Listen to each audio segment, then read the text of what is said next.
and for the world economy at this time. So this is about choices.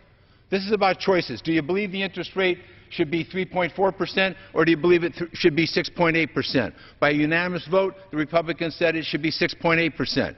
But I have to tell you today, I'm quite excited of this dramatic turn of events, where the Republicans today have said that they want to keep the interest rates at 3.4%. And we welcome that. We welcome the fact that when they saw the President out in the country talking to young people, talking to parents, knowing that these parents and young people are going through this process of figuring out how to finance their education, that he made a compelling argument that this interest rate should remain for the next year at 3.8%, that the Republicans have come and decided that they embraced that provision. I was excited when I saw that their presidential candidate said he was for this. I was excited this morning when I read in the paper that the Republican leader in the Senate said nobody's against this. Oh, yes, my friends on the other side of the aisle were unanimously against this a week ago. But I think the President sold this idea to the nation and apparently sold the Republican Party. And we should welcome that, because that's in the interest and benefit, and we should work together to make sure that this happens on behalf of families and behalf of young people. But of course, there's always a kicker when the Republicans do this. Our choice is that an unjustified tax cut to the largest oil companies in this country, and in some cases the world, that we should stop providing these tax subsidies to those oil companies.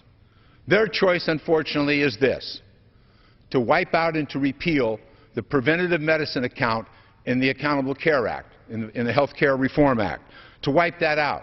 So where do we find the Republicans paying for their desire now to join the President and lower the interest rates to 3.4%? They wipe out immunization programs for young children. So children now, we're going to send either less healthy children and children with fewer immunizations to school and in our community, or those parents are going to have to pay for it and they can't afford that. That's why we're doing that. They also chose to knock out screening programs for breast cancer.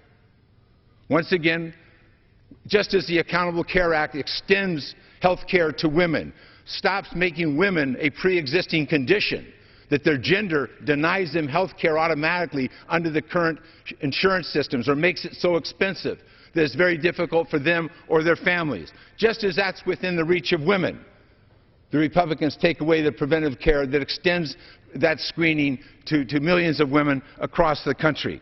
And then, of course, the screening for birth defects.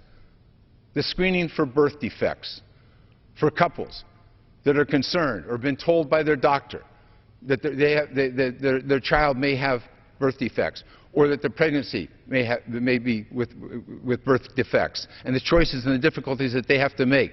But that screening is important in terms of early interventions, in terms of turning around the outcomes for these children. So that's where the Republicans chose to get the pay for, to go to those most in need, to go to those who have been denied health care for generations because of their gender, because they're women, to take, and we all know in our family, in our friends, in our neighborhood, in the communities we represent, what women encounter with breast cancer and the importance of screening. Somehow they've decided that that's how they will pay for reducing the interest rate from 6.8% on July 1st to 3.4%.